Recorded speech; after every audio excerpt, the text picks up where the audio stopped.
Voilà, finalement, Mamadou est là avec nous. Donc, on va passer un petit moment avec Mamadou Sarr. Ça fait très plaisir. Hein? Ça fait un moment qu'on ne s'est pas vu. Hein? On n'en a pas parlé. Effectivement. T'es au Sénégal à ce moment, Mamadou? Oui, je suis au Sénégal actuellement. Bon, les connexions sont bonnes. C'est très bien. C'est-à-dire, la connexion est bonne. Merci. Bon, on va partager 15 minutes tranquille avec toi. Hein. Ça fait un petit moment que tu as fait le programme GSNP. Hein. Ça fait au moins 2 ans. Hein. Tu l'as fini, si. Donc, je vais te demander de te présenter qui tu es, quel âge tu as, qu'est-ce que tu fais dans la vie aujourd'hui. Après, on va rentrer dans pourquoi tu avais décidé à un moment donné de rentrer dans ce master de 6 mois dans le GNSS. D'accord.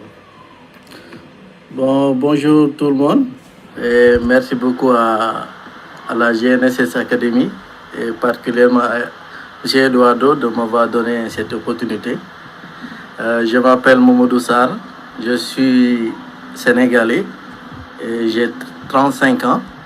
Je suis entrepreneur, PDG de RAS, ce qui veut dire recyclage, agriculture, commerce, élevage. Et je suis aussi contrôleur de la circulation aérienne depuis presque 9 ans maintenant. Et, Mbour se situe à quelques 80 km de Dakar.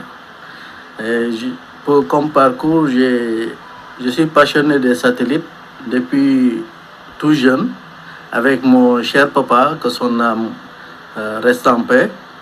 Et à bas âge, on commençait déjà à confectionner des hélicoptères, des avions qui marchaient.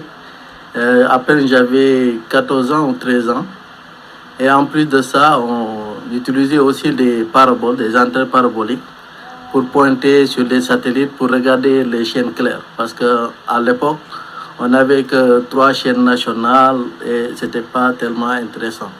Souvent, on pointait les satellites sur Nilsat 101, 102, ou bien aussi sur Eutelsat, qui est actuellement Eutelsat 16A. Vous connaissez certainement ces, Oui. ces positionnements. Mais actuellement, on utilisait aussi les NSS 7, les satellites de CanalSat aussi. Et D'accord. plein d'autres, j'en connais beaucoup. Bon, Mamadou, du coup, pourquoi à un moment donné, en fait, tu étais contrôleur aérienne, tu avais fait des formations sur ça. Si, je me rappelle que tu étais aussi dans un autre pays, non? Il y a un moment donné, tu es parti faire des formations non? Tu étais où, au Tchad ou t'étais où? Bon, on était d'abord en Afrique du Sud, parce que j'ai fait comme formation, je suis attesté secouriste aussi par les pompiers sans frontières de France en 2007. En 2010, j'ai eu mon baccalauréat série S1. Et après ça, je suis allé à l'université pour faire mathématiques, physique, informatique. Après 2 ans, j'ai testé le concours à SECNA. Et je suis sur les 4 qui ont été choisis au Sénégal comme contrôleur aérien. J'étais le major. Et Super. Dieu merci. Après Félicitations. ça, on est allé en Afrique du Sud pour améliorer notre niveau d'anglais au niveau de International House Language Lab qui se trouve à Johannesburg en 2014. J'étais certifié Intermediate B et j'étais aussi admis en Upper Intermediate A. Après ça, nous sommes allés à Niamey, au pays de mon ami Boubacar là. Oui. Après, on est passé là-bas 2015 jusqu'à 2016 pour faire la formation contrôleur aérien avec option aérodrome et approche. Ah, En 2016, j'étais sorti 3e de la promo avec une moyenne de 17 sur 20 avec félicitations du jury. Après bravo. ça, on est revenu au Sénégal pour faire la formation sur site qui a duré presque 1 an. Avant qu'on vous relâche, il va falloir que vous fassiez des formations sur site, des simulations. Vous allez soutenir aussi un autre dossier qui est appelé dossier terrain. Vous allez collectionner tous les services qui se trouvent au niveau de l'aéroport et vous allez défendre ce dossier. Et on avait réussi ça aussi. On avait réussi les simulations des 2 progressions avant d'être relâché pour être présent au niveau de la tour de contrôle. Pour être stagiaire, pas titulaire. Stagiaire. Pour être titulaire, il va falloir aussi que que vous avez le niveau en anglais certifié par l'OACI, l'Organisation de l'Aviation Civile Internationale, niveau 4/6, et la classe santé aussi, parce qu'on est testé aussi au niveau de la santé. Il va falloir avoir la classe 3 pour être contrôleur aérien, sinon vous êtes exempté du contrôle. Dis donc. Il faut aussi être testé localement avant d'être testé par des testeurs extérieurs pour confirmer vos expertises. C'est un métier qui est très exigeant, mais aussi c'est passionnant. C'est comme les satellites, tout ça. C'est vraiment très engagé, ouais. Et du coup... En 2024 aussi, nous sommes retournés au Niger pour compléter la formation comme contrôleur en route. Et là, après avoir fait la formation avec vous, premièrement avec le GNSS Africa Training 1.0, c'est ce qui m'a motivé aussi à faire le Master GSNP 5.0. C'est vrai qu'il y a 2 ans, on a fait effectivement quelques formations en Afrique, en anglais, c'était 4 formations justement en ligne. Et donc, il y en avait qui étaient après décidés de faire le programme, le master de 6 mois. Donc, c'est très bien. Donc, on a passé 6 mois ensemble, Mamadou. Ça a été bien. Très intense. C'était très intense. T'avais un peu peur de la formation quand même, ou c'était facile pour toi? Bah, au début, c'était pas facile parce que c'était juste 2 mois après le décès de mon père. C'était très difficile pour surmonter cette épreuve. Mais avec votre encouragement, vous m'avez beaucoup aidé à surmonter cette épreuve. Je me suis lancé parce que j'avais la passion pour les satellites. Et avec le métier de contrôleur aérien, on a besoin aussi des formations du GNSS. On a besoin de connaître c'est quoi le GNSS. Avec les procédures qui étaient auparavant RNAV, GNSS RNAV, qui sont devenues maintenant RNP. Ah oui. Oui, effectivement, l'aviation, ça fait partie des applications critiques aujourd'hui qui utilisent les GNSS. On en parlera tout à l'heure avec Catel aussi sur Anga, l'espace et tout ça. On en a parlé l'autre jour avec Semou Diouf de la Sanda JPO. On en parle un petit peu d'Anga aussi.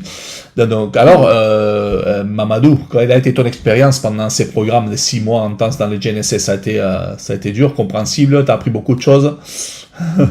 Oui, j'ai appris beaucoup de choses. À commencer par Python parce que j'utilisais le C++. C'est avec vous que j'ai commencé le langage Python. Et c'était très intéressant avec Alberto aussi qui nous accompagnait tout le temps, vous expliquer. On va sur la plateforme pour revoir les cours. En tout cas, chapeau. Et alors, du coup, les projets que tu as fait, quel projet tu avais fait toi à l'époque? Un projet sur l'espace, peut-être? Oui, j'avais un projet sur espace. Et on avait pu générer tous les fichiers, à savoir pour les observations, la continuité, disponibilité, tout ça.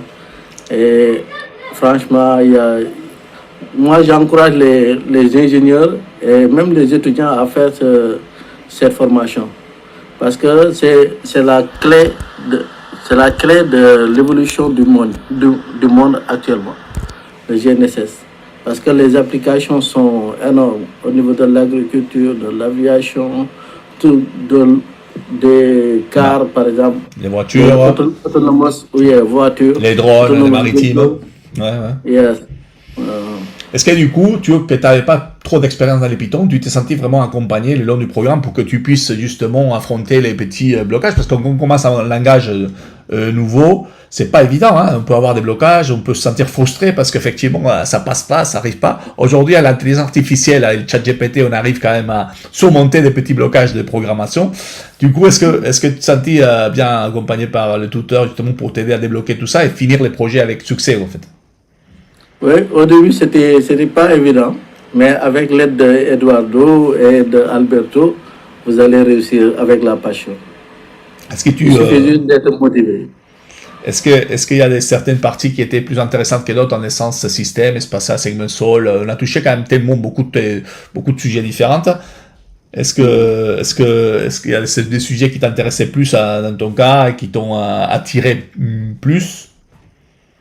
Oui, moi, ce qui m'a beaucoup marqué, c'était comment plotter les informations sur le map.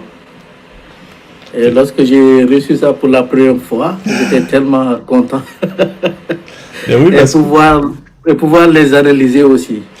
Exactement, parce qu'à la fin, en fait, on traite beaucoup de données qui viennent de satellites, on va les filtrer avec des algorithmes mathématiques, et on va sortir beaucoup de fichiers. Ces fichiers, il faut les représenter avec des plottages, parce qu'à la fin, en fait, les GNSS, on se rend compte que c'est la performance. Hein. Il faut plotter des performances. Et c'est grâce à ces figures, maps, cartes et tout ça, qu'on arrive à bien comprendre, analyser, en fait, la performance du système, quoi. C'est ça? Effectivement. Oui, c'est ça. Est-ce que tu trouvais aussi les experts qui sont venus dans les masters, il y a des experts qui sont venus de la Commission européenne, de l'ESA, des différentes sociétés, justement, à nous donner, tu crois que c'était intéressant aussi ces formations, ces cours, en fait, qui ont donné? Oui, il y avait beaucoup d'intervenants au niveau de Airbus, je me rappelle, GMV et plein d'autres, même Anga. Ah oui, il y avait aussi beaucoup. Oui, j'avais de l'avance pour les gens en ce qui concerne l'Anga.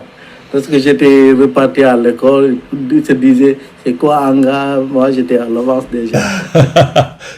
C'est vrai qu'il était venu Julien Lapino de la SECNA, justement, pour expliquer le programme Anga qui arrive, en fait, bientôt, effectivement. Bon, bah, écoute, on va pas...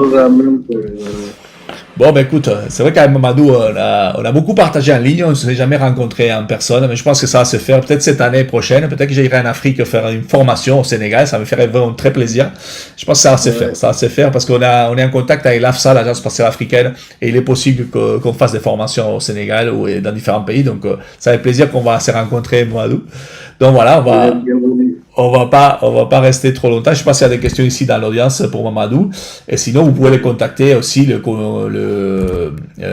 connecter avec LinkedIn, les poser des questions si vous voulez. Si, à Mamadou, qu'est-ce que t'en penses? Ouais. Donc, voilà. Donc, merci beaucoup, Mamadou. Si tu as quelque chose à dire à notre audience par rapport au master, ou par rapport à ce que tu veux, mais vas-y, c'est le moment. Oui, ce que je voudrais ajouter, c'est que en 2024, lorsque je faisais la formation en route, ils m'ont donné comme sujet évaluation des risques liés aux vulnérabilités GNSS dans la FIR Niamey, dans la région d'information de vol de Niamey. Si je n'avais pas fait la formation en avance, j'aurais des problèmes. Mais j'ai fait la formation et je leur ai apporté beaucoup de solutions. Même le jury était étonné, ils m'ont dit c'est un travail scientifique, j'ai lu le document plus de 2 fois. Et ils m'appelaient expert GNSS jusqu'à présent.